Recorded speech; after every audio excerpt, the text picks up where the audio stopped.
Halo semuanya, kembali lagi bersama saya di video kali ini. Dan di video kali ini saya akan membahas tentang weekly one shot one kill-nya Gold.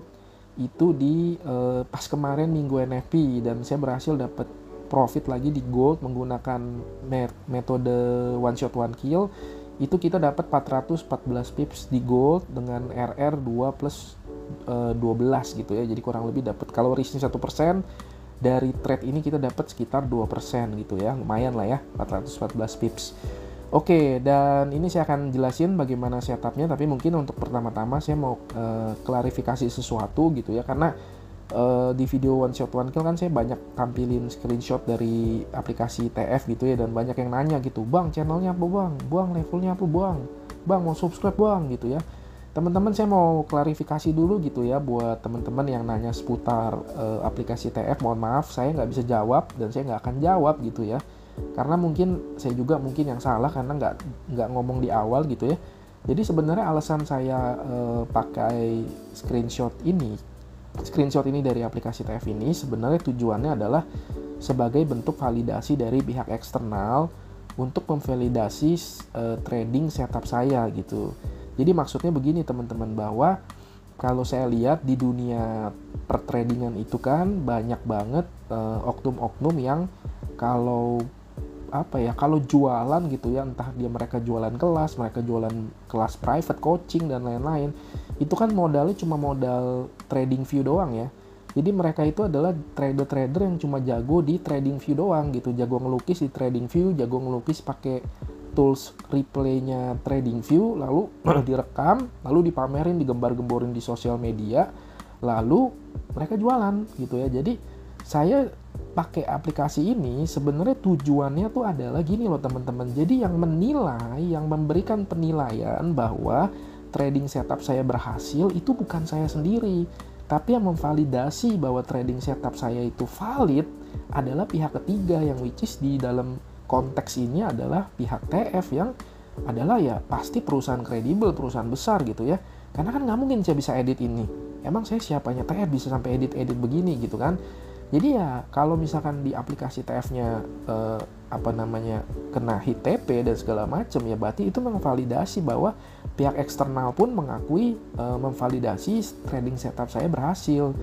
Karena ya itu kadang gemes juga sih ngelihat trader-trader yang kalau di komunitas ICT tuh atau di Twitter gitu ya, kita kalau ngelihat yang trader-trader begitu tuh suka dibully sama teman-teman ICT trader ya. Karena ya itu mereka di labelinnya atau dijulukinnya di komunitas kita tuh, kita nyebut mereka tuh trader trading view. Jadi hanya trader yang jago di trading view, jago ngelukis dan jago pakai replay button gitu ya. Dan gini teman-teman, saya mungkin biar nggak terlalu panjang, saya mau bahas singkat gitu ya, background history saya gitu ya. Saya tuh kenal dunia forex tuh dari tahun 2007 teman-teman. Pertama kali saya kenal dunia forex tahun 2007, dimana waktu itu tuh kalau trading metafor itu belum ada teman-teman. Metafor itu belum jadi kayak sekarang, bahkan udah ada di aplikasinya. Zaman saya dulu tahun 2007 itu kalau teman-teman mau trading, itu tahu nggak caranya? Coba tanya deh teman-temannya, atau mungkin ada papanya atau siapa gitu ya, yang mungkin dulu pernah tuh zaman-zaman itu trading forex ya. Coba tanya gimana prosedurnya. Prosedurnya itu kalau kita mau entry di market, kita harus telepon ke brokernya. Jadi kita telepon ke brokernya, ke sales kita, telepon ke sales kita, sales brokernya. Lalu kita bilang kita mau masuk posisi di mana gitu dengan lot berapa.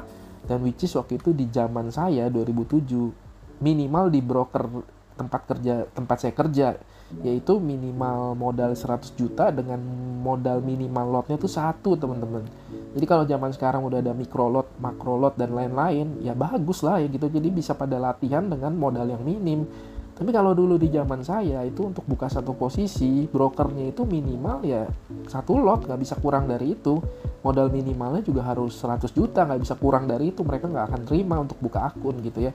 Dan di zaman itu tuh kalau kita mau entry order, kita harus telepon ke sales kita. Lalu nanti kita bilang mau buy atau mau sell di pair ini dengan harga sekian. Lalu nanti sales brokernya itu akan telepon lagi ke bagian tradingnya, trading floornya. Lalu ngasih tahu klien ini mau nge-buy atau mau nge-sell di posisi sekian dengan lot sekian gitu ya. Jadi kalau anak zaman sekarang spread 10 pip, 20 pip udah ngoceh-ngoceh nyari broker yang nggak ada spread, nggak ada komisi gitu ya. Wah, di zaman itu mah jangan harap bisa buy. Anda buy gold misalnya, Anda bilang ke sales Anda, saya mau buy gold di harga 1000 misalnya.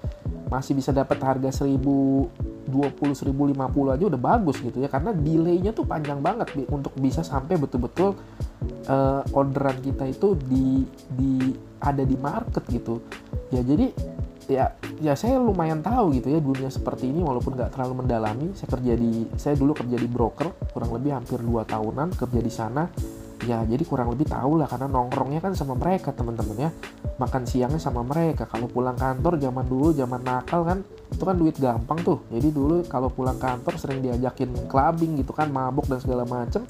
Yang ngobrolnya temenannya sama mereka, denger cerita-ceritanya dari mereka gitu. Jadi saya kurang lebih tahu lah belakangnya pekerjaan-pekerjaan begini tuh seperti apa gitu, cara mereka mempermainkan dan bagaimana cara mereka memanipulasi memanipulasi klien tuh gimana gitu ya.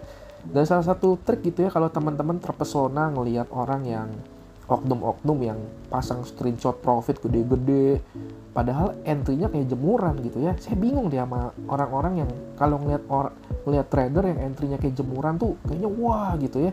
Teman-teman kalau ada orang yang entry kayak jemuran artinya dia nggak tahu di mana presisi entry itu harus terjadi gitu. Saya entry di sini teman-teman lihat. Ini zero drawdown teman-teman.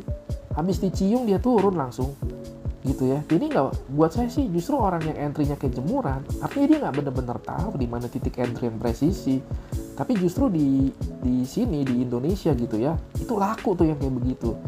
Apalagi teman-teman kalau ngelihat profit biru-biru, saya kasih tahu salah satu trik yang dulu banyak teman-teman saya pakai ya.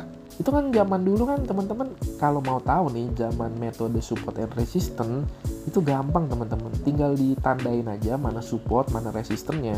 Lalu tinggal siapin 2 HP yang dua-duanya diinstal Metafor. Begitu harga nyampe di support atau di resistance, di HP yang satu nge-buy, di HP yang satu nge-sell. Tangkep ya caranya.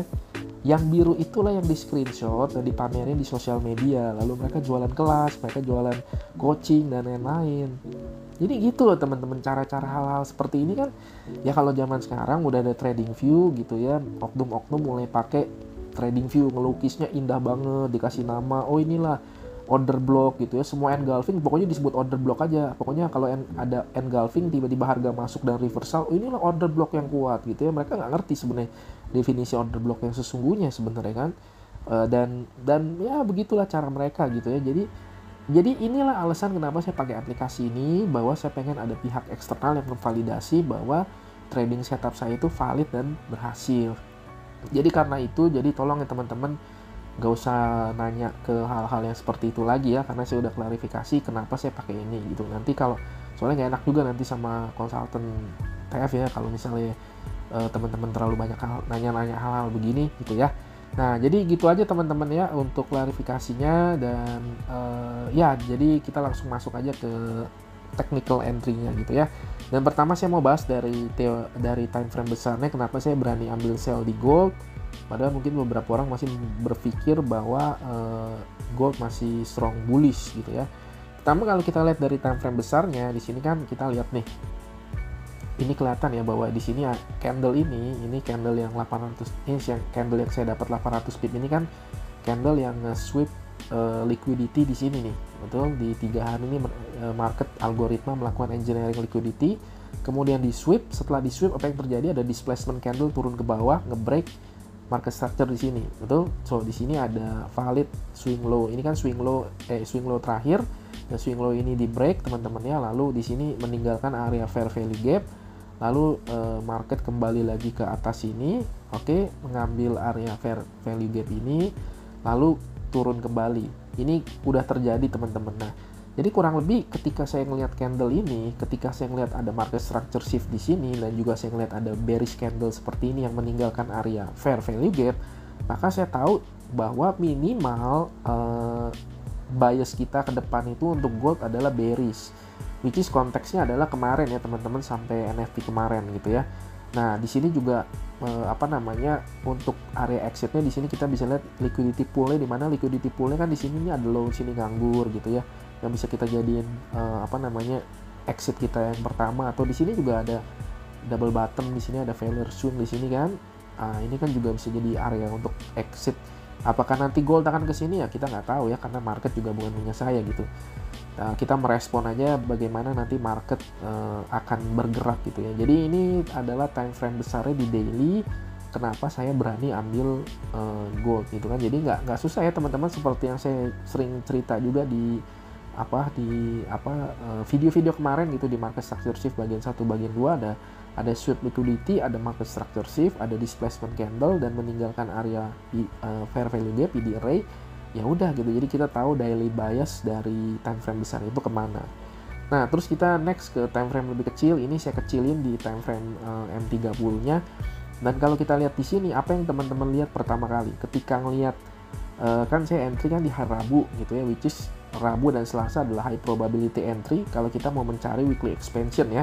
Jadi kita harus sabar menunggu Senin, Selasa sampai Rabu, khususnya Selasa dan Rabu ya.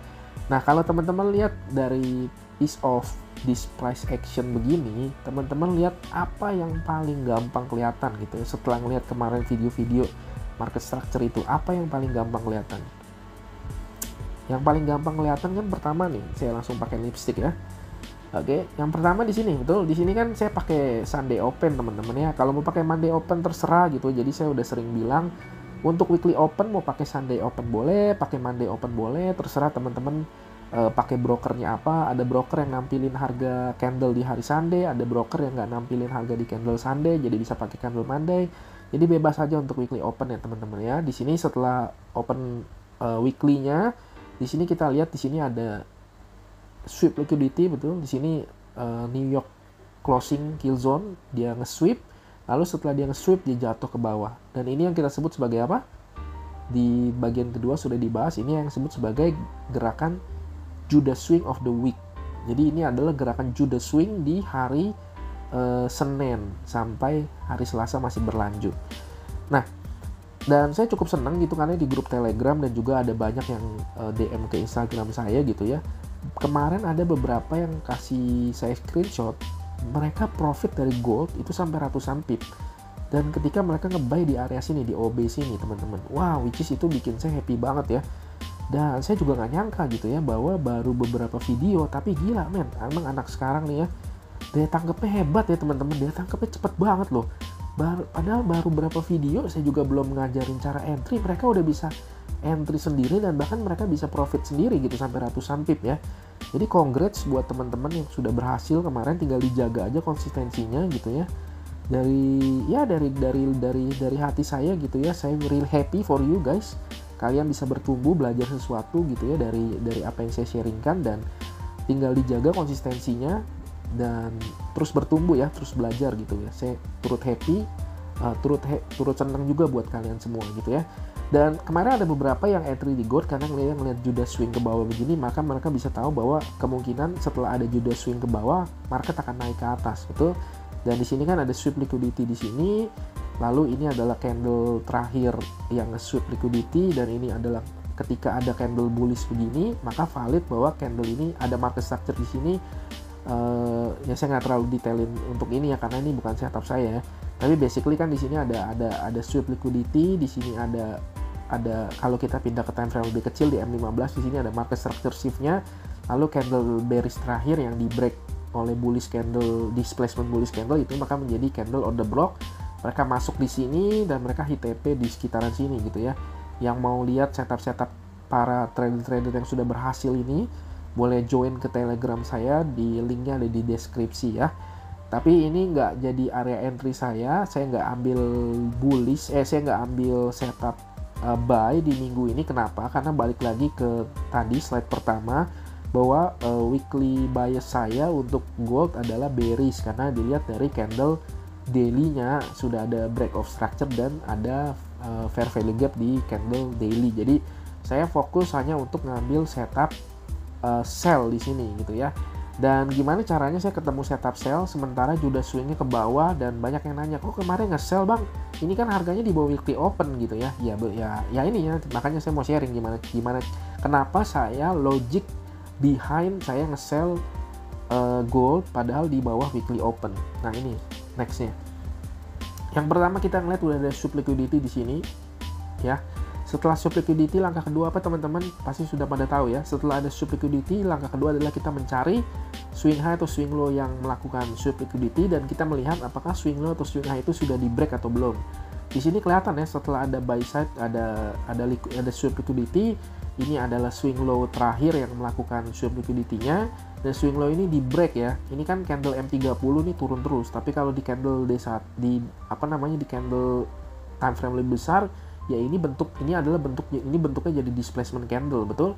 So di sini begitu setelah ada market structure shift di hari Senin, maka saya berpikir bahwa market tidak ada keinginan untuk terus naik ke atas. Yang walaupun saya tahu di sini juga ada sweep liquidity, di sini ada break market of structure, tapi saya nggak ambil entry di sini. Kenapa? Karena saya tahu bahwa walaupun teman-teman bebas ya mau ambil entry buy di sini, juga banyak teman-teman yang sudah dapat ratusan pip dan which is itu bagus. Tapi kenapa saya nggak ambil di sini? Karena saya tahu bahwa saya mau follow the trend. Jadi kalau teman-teman mau sekali gerakan dapatnya sampai ratusan pip, sampai 200, sampai 300, sampai 400 pip, itu harus follow the trendnya. Follow the big trendnya tuh kemana. Kalau teman-teman counter trend, ya boleh-boleh aja, nggak salah ya teman-teman ya, nggak salah gitu. Tapi mungkin tipsnya, ya walaupun kalau di gold ini counter trendnya aja sampai ke sini udah berapa ratus pip juga sih, gitu. Jadi bebas-bebas aja. Cuman kalau saya adalah prinsipnya saya selalu follow the big trend. Big trendnya kemana itu yang saya ikutin gitu kan. Dan manajemen lotnya kan, sisain lot kecil satu, ya biarin aja dia running mau kemana gitu. Siapa tahu kita bisa dapet dari lot kecil itu kita bisa dapat pipsnya lebih gede lagi kan, lumayan buat nambah-nambah gitu kan. Jadi itu rules saya, itu rules entry saya, itu rules untuk trading setup saya. Buat teman-teman bebas, teman-teman mau entry di sini boleh, mau nge-sell di sini boleh, mau dua-duanya juga boleh. Jadi bebas aja teman-teman. Nanti seiring berjalannya waktu, semakin jam terbangnya semakin tinggi juga, kalau misalnya kalau teman-teman mau lebih cepat gitu ya, mungkin bisa ngelakuin backtest, nanti mungkin akan lebih terlihat gitu gayanya mau yang seperti apa gitu. Jadi alasan saya ambil entry sell di sini adalah, pertama, setelah ada market structure shift di sini, ada purge liquidity di sini, ada market structure shift di sini, dan saya tahu bahwa ketika ada sub liquidity di sini dia pasti naik, tapi bentuk naiknya ini adalah naik koreksi, bukan naik karena tren, tapi naik karena koreksi. Tangkap ya, jadi ini adalah koreksi doang sesaat, bukannya the trend, karena trennya bearish. Sehingga saya memanfaatkan koreksi ini untuk mendapatkan entry sell. Kalau kita lihat juga di area sini, di ada fair value gap di H4, dan kalau kita tarik Fibo dari swing high sini sampai ke swing low sini, kita dapat di sini adalah sweet spotnya nih. Di sini adalah optimal trade entry-nya. Dan lihat betapa precise-nya harga masuk ke area optimal trade entry-nya. Sweet spotnya di 23278, dan lihat di sini.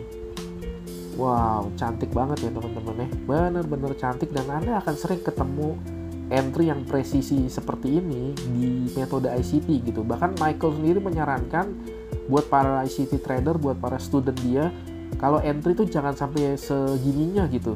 Karena Anda tiap kali entry sepresisi ini, mungkin 2-3 bulan broker Anda akan mulai cari masalah sama Anda gitu. Karena Anda dipikir punya tools atau punya apa gitu, sehingga bisa mengetahui hal presisi ini. Jadi ya kata Michael ya di inilah, jangan terlalu presisi beginilah gitu. Jadi berhubungan baik juga sama broker gitu ya. SL juga jangan terlalu mepet-mepet, supaya brokernya juga berpikir bahwa bahwa memang Anda adalah seorang profitable trader, tapi nggak yang ekstrim banget gitu. Nangkep ya maksud saya? Itu salah satu juga yang Michael ajarin di kemarin ya, di core content kemarin gitu ya. Nah, jadi setelah sweep liquidity ada market structure shift, terus saya di sini ada fair value gap H4 terbentuk di sini setelah ada fair value gap di daily gitu ya. Dan di sini juga ada area optimal trade entry. Jadi menurut saya ini adalah area yang valid bahwa weekly sudah melakukan expansion. Karena di sini ada 2-3 PD array yang saling bertumpuk sekaligus di area sini. Walaupun ini ada di area weekly open, tapi gini teman-teman, ada masanya di mana weekly ada masanya di mana harga melakukan expansion, betul? Kan accumulation, manipulation, dan distribution. Sehingga saya menebak bahwa minggu ini adalah minggu distribusi. Ketika minggu distribusi atau minggu expansion terjadi, ya maka walaupun dia ada di bawah weekly open, dia akan terus melakukan ekspansi ke bawah gitu. Karena kecuali kalau minggu itu adalah minggu sideway, maka kalau dia ada di atas weekly dia turun ke bawah, ketika dia ada di bawah weekly dia akan naik lagi ke atas. Tapi saya berekspektasi dan ekspektasi saya ternyata benar bahwa weekly melakukan expansion ke bawah, bertepatan juga kalau kita lihat economic calendar, di situ ada NFP, sehingga saya berpikir bahwa NFP bisa lebih mendorong ke bawah lagi, tapi ternyata enggak gitu.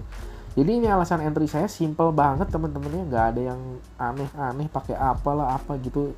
Ini simple banget, ada purge liquidity di sini, ada market structure shift di sini, ada fair value gap H4 di sini, plus ditambah dengan optimal trade entry di sini, maka saya entry di sini.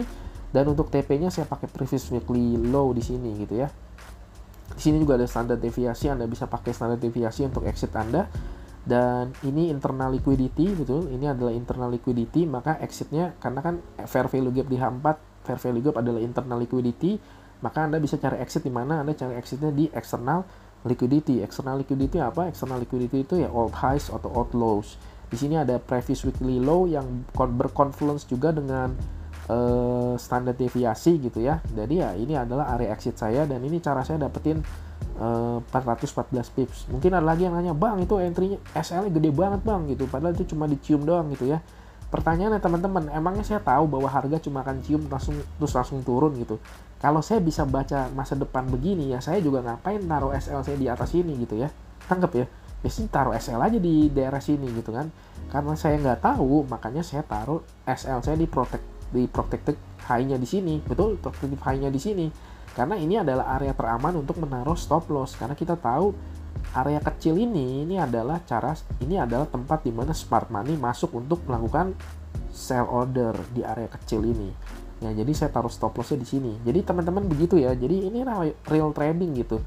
Taruh stop loss di tempat yang realistis, taruh exit di tempat yang realistis. Kalau misalkan market datang dan hanya dikis sedikit begini langsung turun, ya jangan ngerasa menyesal gitu. Aduh sayang banget kenapa kemarin SL pakai gede-gede gitu ya. Please teman-teman, itu nanti menimbulkan psikologikal yang gak bagus buat teman-teman secara jangka panjang di dunia trading. Apapun yang market kasih bersyukur lah gitu ya. Kita bersyukur bahwa market masuk ke entry kita bersyukur market bergerak sesuai dengan analisa kita. Sekalipun stop loss kita terkesan mubazir, ya tetaplah at least stop loss itu kan pengaman gitu ya. Jadi bagus lah kalau misalkan bersyukur aja bahwa market bergerak sesuai dengan analisa kita, bukan ke stop loss kita gitu ya. Oke, sebelum area exit di sini juga saya waktu ini kan NFP nih, waktu NFP. Oke, ini candle gede ini adalah candle NFP 8:30 malam kalau WIB ya. Kalau WIB ini 8:30 malam. Tapi kalau di New York local time ini jatuhnya di New York jatuhnya jam 8:30, di WIB jatuhnya 7:30 ya. Dan ini kan adalah candle NFP. Bertepatan juga candle NFP ini bertepatan juga dengan pembukaan dari New York Hill Zone. Sehingga kita tahu bahwa sebenarnya ini tips ya teman-teman, kalau teman-teman ngerti ini, wah ini akan sangat membantu nih untuk trading ke depan. Jadi sebenarnya NFP itu, gerakan NFP adalah gerakan Judas swing dari New York Open teman-teman. Oke, sekali lagi saya ulang ya. Jadi sebenarnya NFP adalah gerakan Judas swing dari New York Open. Jadi teman-teman tahu ya, time and price. Elemen pertama tuh selalu time. Dan teman-teman sekarang mengerti gitu. Kenapa NFP di hari Jumat ditaruhnya itu jam tepat bertepatan dengan New York Open. Kenapa time-nya begitu precise harus di New York Open dan gak diubah? Karena segala sesuatu itu ada maksudnya teman-teman. Waktu itu ditempatkan secara presisi itu karena sebuah tujuan. Karena NFP bertugas sebagai gerakan Judas swing. Dan ketika saya ngelihat bahwa NFP ini ke atas, yang which saya mau dia ke atas. Kenapa saya mau dia ke atas? Karena balik lagi weekly bias kita adalah bearish teman-teman.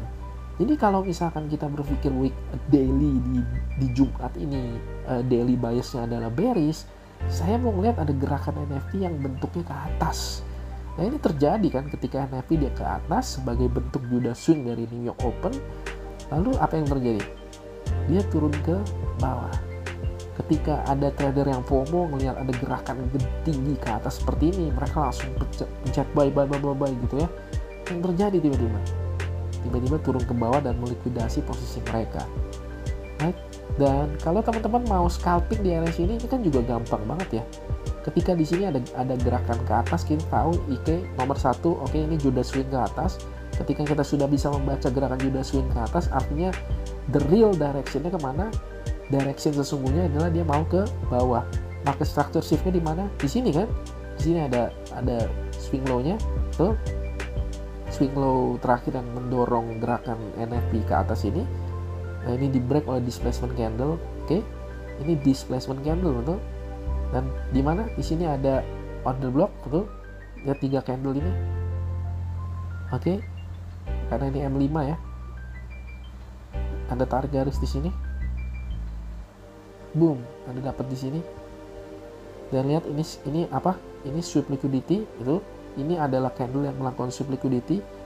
Oke, ini candle terakhir ya. Candle terakhir ini di break oleh candle bullish, maka kalau di time frame lebih kecil, maka ini bisa disebut sebagai order block. Anda entry di order block sini, lihat, Anda exit di order block sini. Lumayan berapa pips tuh? 2303 ke 2290-an mungkin, tuh dapat 60-50 pips untuk scalping. So, jadi ini juga salah satu konfirmasi saya yang saya yakin bahwa di hari Jumat itu gold akan meneruskan ke bawah, walaupun saya berpikir sebenarnya gold masih bisa turun lebih bawah lagi gitu ya. Dan untuk yang terakhir untuk area exit saya gitu ya, di sini saya pakai standard deviation dan lihat ini kan previous ini adalah gerakan ke bawah ini, low-nya itu ada di 2277345, betul? Dan standar deviasi antara standar deviasi 2 dan standar deviasi 2.5, kalau Anda cari konsekuen encroachment-nya itu ada di 227.8, right? 227.89. Sementara di sini candle low-nya 2277, oke, titik 345. Precise banget teman-teman, precise banget. Di sini juga ada candle standar deviasi lagi, saya tarik dari swing high ke swing low. Di sini ada confluence, di sini ada titik pertemuan antara konsekuen encroachment ini. Lalu di sini ada standar deviasi 1.5 dan tiba-tiba turun ke 2277.345 sesuai dengan area confluence dari standard deviation.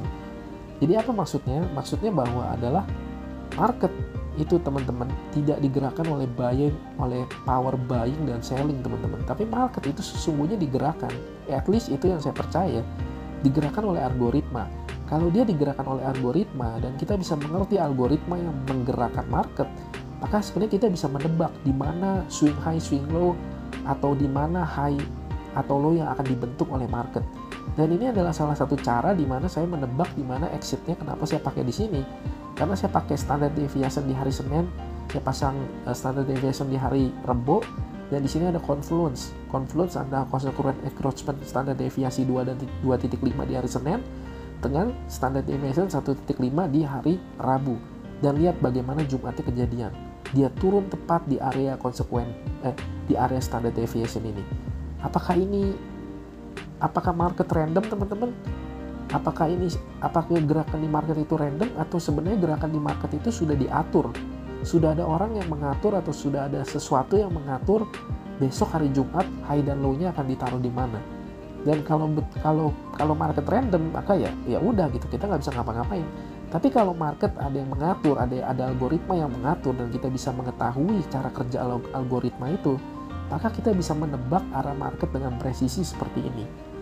So, jadi ini standard deviation salah satu cara untuk kita pakai untuk exit di Euro USD dan di NZD USD nanti ke depan juga saya akan jelasin lebih banyak lagi tentang standard deviation. Jadi saya akan mulai masuk untuk materi standard deviation, bagaimana cara kita predict the low and the high of the week.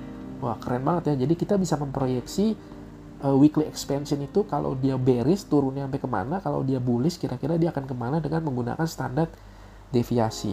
Dan kemarin di NFP dengan hal yang sama gitu ya, ini only panen besar di gold dapat 414 pip, di NZD/USD dapat 132 pip, di euro saya dapat 142 pip dan semuanya hit TP di NFP kemarin di hari Jumat gitu ya. So jadi saya mau kasih tahu bahwa metode yang saya sharingkan, setup yang saya sharingkan itu adalah setup valid yang betul-betul sudah saya lakukan dan betul-betul memang hasilnya itu nyata teman-teman, bukan editan dan yang memvalidasi bahwa setup ini valid itu bukan saya sendiri, karena kalau saya sendiri memvalidasi, setiap orang bisa memvalidasi bahwa oh setup saya yang terbaik. Tapi di sini yang memvalidasi adalah pihak eksternal yang memang kredibel, memang betul-betul ya kredibel gitu. Siapa yang bisa ngalahin dia di Indonesia saat ini? Jadi gitu aja teman-teman. Jadi kalau mau belajar lebih dalam lagi tentang weekly one shot one kill, nanti boleh masuk ke grup Telegram. Linknya ada di deskripsi, boleh tanya-tanya di sana gitu ya. Dan mungkin sekian aja untuk video kali ini tentang weekly one shot one kill di gold. Nanti ke depan saya mau bahas tentang weekly one shot one kill untuk euro USD, di mana saya dapat 142 pips dengan kalau nggak salah risk and reward ini dapat 3% lebih. Jadi gitu aja teman-teman, semoga videonya bermanfaat, ada sesuatu yang bisa dipelajari. Trading itu sebenarnya simple, sederhana, nggak sulit. Yang sulit itu adalah mengatur psikologi kita supaya kita bisa punya kesabaran dan kedisiplinan yang kuat, pengendalian diri yang kuat sebagai seorang trader gitu ya. Jadi sampai ketemu di sosial media saya di Instagram happycuantrader77 atau di grup Telegram sama happycuantrader77 gitu ya. Nanti ada boleh klik di link di deskripsi gitu, kita bisa kumpul di sana bersama teman-teman lain. Kita bisa diskusi banyak di sana gitu ya. So gitu aja teman-teman video kali ini. Terima kasih sudah menonton, terima kasih sudah subscribe dan like dan komennya gitu ya teman-teman, dan happy cuan dan bye-bye.